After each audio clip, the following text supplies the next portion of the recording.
Welcome everyone. I'm excited to welcome you to today's presentation on electricity calculation science.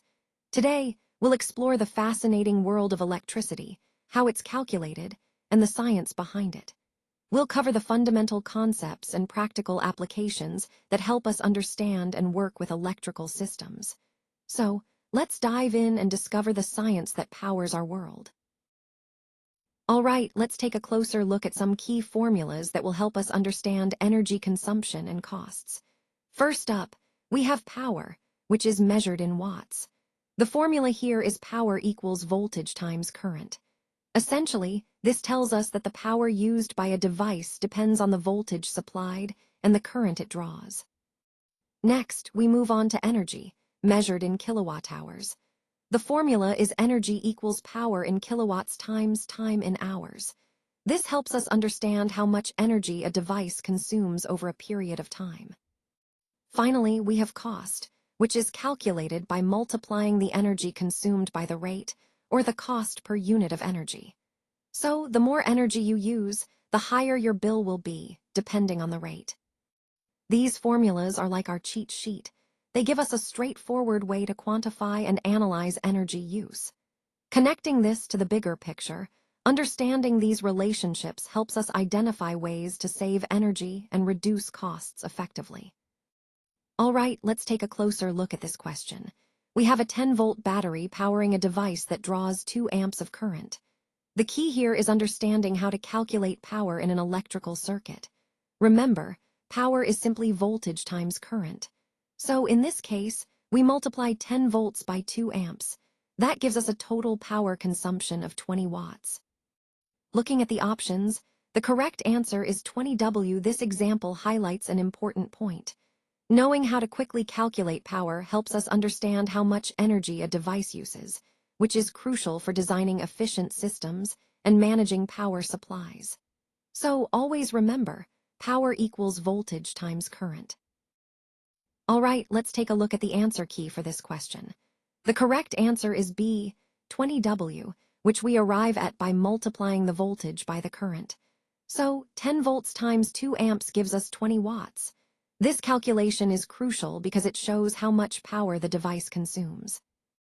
Now, looking at the other options, 0.2 watts, 12 watts, and 5 watts, they are all incorrect in this context.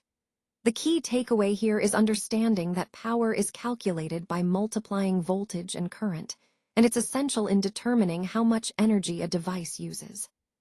This ties back to our overall theme of understanding electrical measurements. Knowing how to find power helps us manage energy consumption and troubleshoot circuits effectively. Let's take a closer look at this question. We have a 100-watt bulb running for 5 hours. The key here is understanding how to calculate energy consumption in kilowatt hours. First, remember that power is measured in watts and time in hours. To find energy, we multiply power by time. Since the power is given as 100 watts, we need to convert that to kilowatts by dividing by 1,000. That gives us 0.1 kilowatts. Next, we multiply this by the time, which is 5 hours. So, 0.1 kilowatts times 5 hours equals 0.5 kilowatt hours. Looking back at our options, the correct answer is A, 0.5 kWh. This kind of calculation is fundamental because it helps us understand how much energy devices consume over time. Whether we're talking about household appliances or larger systems, these concepts are the building blocks of energy management and efficiency. All right, let's look at this question about energy consumption. We have a 100 W bulb, which is equivalent to.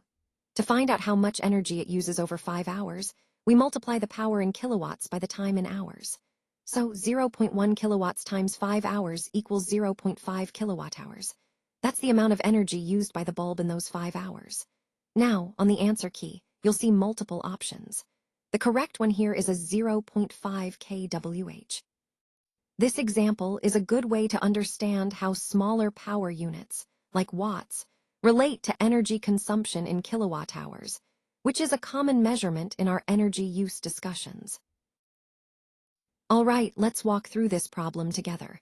We have a 1.5 kilowatt air conditioner that's running for 8 hours, and the cost of electricity is rupee 10 per kilowatt hour. The question is, what will be the total cost of running this AC? Now, to find the cost, we need to start with calculating the total energy consumption. That's the power rating multiplied by the hours it runs. So, 1.5 kilowatts times 8 hours gives us the total energy used in kilowatt hours. Next, we multiply that energy by the cost per kilowatt hour, which is rupee 10. Doing the math, 1.5 times 8 equals 12, so the total energy used is 12 kilowatt hours. Multiplying that by rupee 10 per kWh gives us rupee 120. So the total running cost for the AC over those 8 hours is rupee 120. When you're estimating expenses for appliances, always remember to check the power rating, the duration of use, and the rate per unit of electricity. That's the key to accurate calculations. Now let's look at how to calculate the cost of running an appliance, in this case, a 1.5 kilowatt air conditioner. The key is understanding the formula, power in kilowatts multiplied by hours of usage, and then multiplied again by the cost per kilowatt hour. Here, the AC runs for 8 hours, and the rate is 10 rupees per kilowatt hour. So we multiply 1.5 kW by 8 hours, which gives us 12 kilowatt hours. Then, multiplying that by 10 rupees per kilowatt hour, the total cost comes to 120 rupees. When you see the options, the correct answer is rupee 120, highlighting the importance of understanding units and basic multiplication in calculating energy costs. This concept is fundamental as we explore energy consumption and cost management throughout the presentation. All right, let's take a closer look at this problem. We have a parallel circuit with two branches. One draws 3A and the other draws. To find the total current, we simply add the currents in each branch. So 3A plus 2A gives us a total current of 5A. Now, looking at the options, the correct answer is B. 5A. This highlights a key concept in parallel circuits. The total current is the sum of the currents in each branch. It's important to remember that, because it helps us analyze more complex circuits with multiple branches.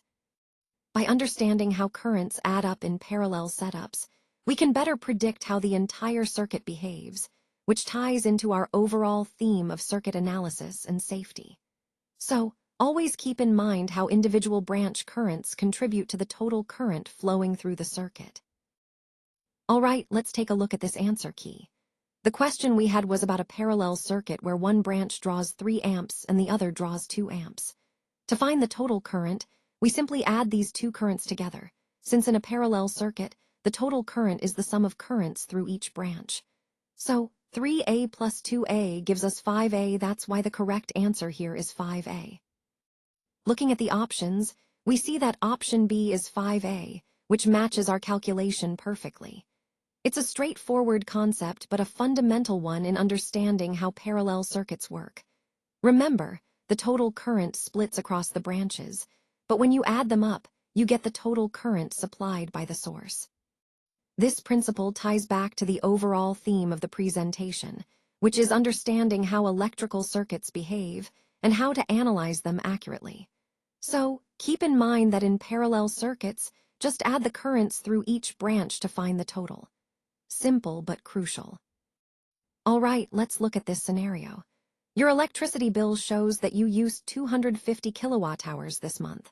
Now, suppose you decide to replace 10 of your 60-watt bulbs with 8-watt LED bulbs.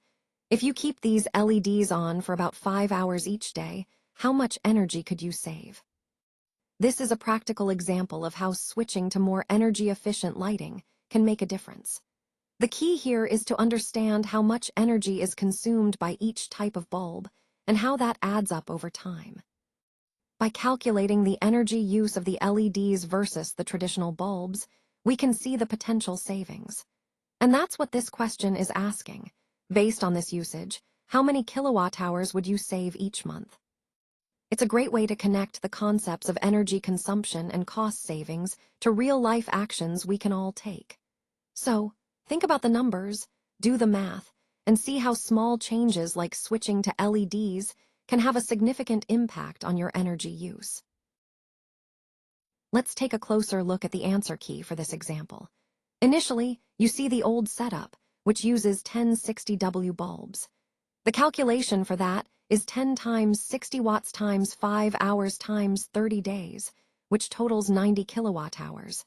That's the energy used if you keep those bulbs burning every day for a month. Now, the new, more efficient setup involves replacing those bulbs with LED bulbs that only use 8 watts each. So, the calculation becomes 10 times 8 watts times 5 hours times 30 days, resulting in just 12 kilowatt hours. The difference here is significant. By switching to LEDs, you save a lot of energy. When you do the math, 90 minus 12 equals 78 kilowatt hours saved per month. And if you look at the answer choices, the correct one is 78 kWh, which is option A. So, the key takeaway here is understanding how switching to energy-efficient lighting can lead to substantial savings on your electricity bill. Remember, your bill shows about 250 kWh used this month, and by making these small changes, you're not only saving energy but also reducing costs.